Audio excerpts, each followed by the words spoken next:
So 2 days ago, the most profitable business model in crypto got put on notice. More than 140 companies, Visa, Mastercard, BlackRock, Google, Stripe, walked out of total stealth with a brand new stablecoin called Open USD. And look, the pitch isn't a better coin. The pitch is that nobody should own the coin. Zero fees to mint it, zero fees to redeem it. And the billions in interest those reserves throw off every year, that money doesn't sit with one issuer anymore. It flows back out to the businesses that actually move the money. Wall Street understood immediately. Circle, the company behind USDC, had its worst trading day since it went public. This is the story of who built this thing, why it appeared out of nowhere, and what it means for every dollar that moves across the internet. Now, every big launch has a person behind it, and this one belongs to a guy named Zach Abrams. And honestly, his story reads like a masterclass in payments plumbing. He starts a little company called Evenly back in 2011. Square buys it 2 years later, and suddenly he's a general manager at Square. From there, he runs consumer product at Coinbase. Then he's chief product officer at Brex.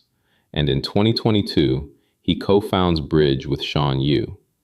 And here's the part almost nobody remembers. Bridge started out as an NFT checkout company.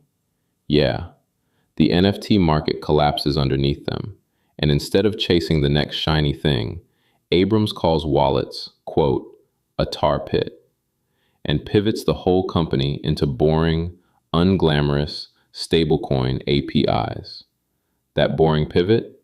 Stripe bought it for $1.1 billion, their biggest acquisition ever. He said it himself. My interest comes from moving money. It's less blockchain specific. So now watch the timeline, because this is where it gets fun. February 12th of this year, Bridge quietly wins a conditional national trust bank charter, the kind that can legally issue a stablecoin. 3 weeks later, March 3rd, the domain joinopenstandard.com gets registered through a corporate stealth registrar.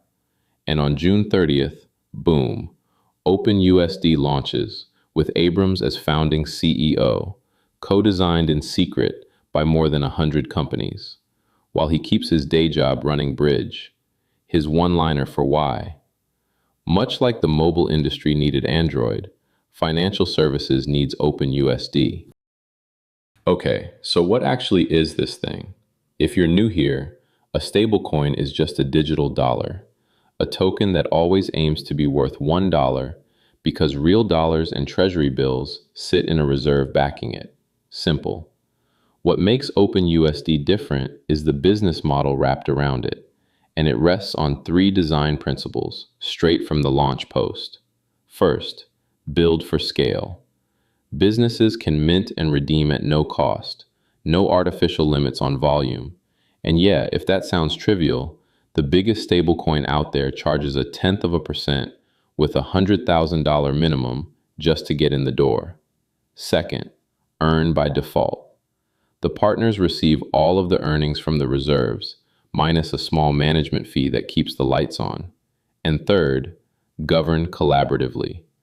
OpenUSD is operated by Open Standard, an independent company whose board is made up of the partners themselves. So decisions get made for the collective, not for a single shareholder. It's less like a product, more like a standards body with a balance sheet. Now, where does it live? Here's where I have to be straight with you. The official site names 0 blockchains. The press reporting says Solana, Stellar, Base, and Polygon, and Tempo. That's Stripe's own payments chain. Says it'll be issued there natively on day 1. The token itself launches later this year. And honest scorecard time, we don't yet know the exact fee percentage, who holds the board seats, or which regulated entity actually issues the coin. Though it is interesting, Bridge just happens to hold a fresh trust charter that can do exactly that. So why did 140 giants bother? Follow the money with me, because this is the part mainstream coverage keeps skipping. There's roughly $310 billion sitting in stablecoins right now, and those reserves are parked in treasury bills earning interest. That's a machine quietly printing more than $12 billion a year. And the question that decides everything is, who keeps it? Today, the answer is basically, not you. Tether kept over $10 billion of profit last year and shares zero with the businesses distributing it. Circle runs a more generous model. About $2.6 billion earned from reserves last year, most of it paid back out. But almost $1 billion went to a single gatekeeper, Coinbase, one company. That's the deal Open USD is attacking. Instead of one distribution partner getting paid, every business that adopts the coin gets paid. Same machine. The output pipe just points the other way. Now your next question should be, wait, isn't paying yield on a stablecoin illegal now? Good instinct. The Genius Act, America's new stablecoin law, bans issuers from paying interest to holders.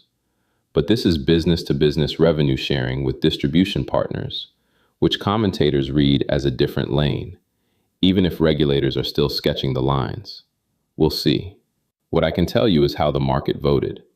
Circle's stock fell hard on launch day, as much as 17% by some closes, its worst day as a public company, then bounced about 6% 2 days later as analysts called the panic overdone. The market is still making up its mind, which honestly makes this more interesting, not less. Now, before anyone gets carried away, let's steelman the other side, because the skeptics have receipts. Circle's CEO Jeremy Allaire came out swinging. His words, the track record of consortium-led projects is absolutely dismal. And he's got numbers. USDC did around $30 trillion of on-chain volume just in the first quarter, roughly 80% of the enterprise market. Everything else, under 0.5%. And we've seen this movie before, right? Paxos runs Global Dollar, a consortium coin that already shares about 97% of its economics with over 100 partners. And after 20 months, it's sitting near $3 billion, about 1% of Tether. ARK's research team piled on. A consortium of hundreds of rivals has no precedent for actually working. And the biggest ghost in this graveyard is Libra, Facebook's global currency that regulators buried before it ever shipped. But here's the twist I haven't seen anyone else report. Libra's architects are literally inside this thing. Lightspark, founded by David Marcus, the man who ran Libra, is on the partner list. And Christian Catalini, Libra's co-creator, wrote a glowing essay this week.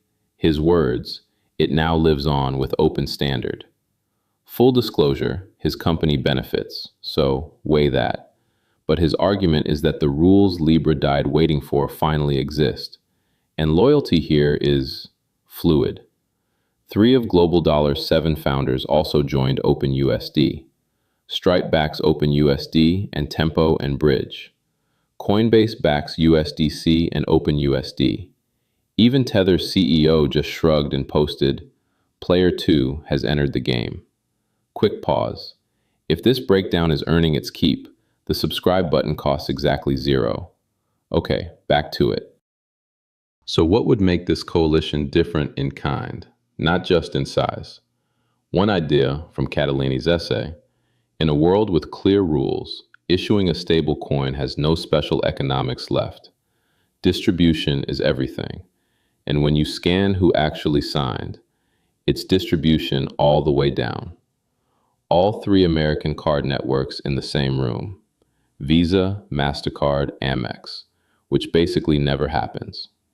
All 5 of the big remittance names, Western Union, MoneyGram, Remitly, Ria, TapTapSend.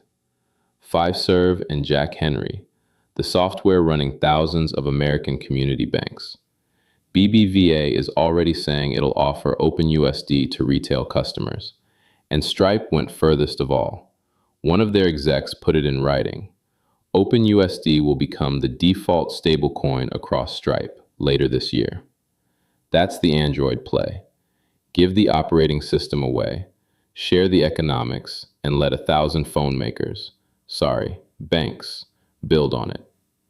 And there's a layer most people are sleeping on.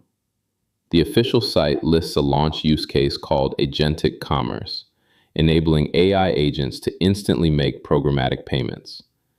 Abrams has been saying for months that most transactions will eventually happen between non-human agents, and a partner is already building for it.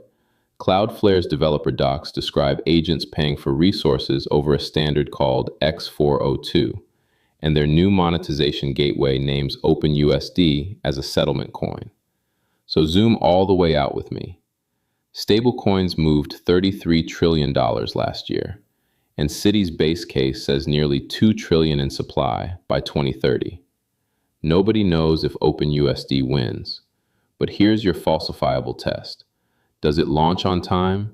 Does it name its issuer and its fee? And does it crack out of that under 0.5% bucket by 2028? So here's the takeaway I'd frame on the wall.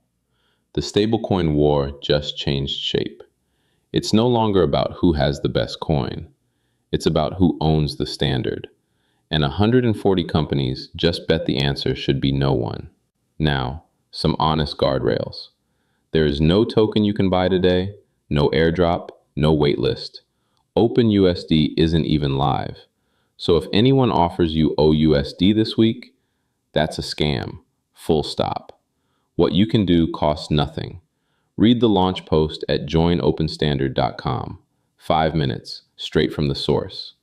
If you run a business that moves money, there's a partner form on that page. Partners get documentation, integration support, and revenue based on usage. And if you're an analyst like me, track the checklist, the issuer, the fee, the chains, the date. That's where this story gets decided. If you made it this far, you're my kind of viewer. So tell me below, is Allaire right that consortiums are dismal? Or is this the Android moment for money? I read every comment. Subscribe if you want the follow-up when Open USD actually launches. And I'll see you in the next one.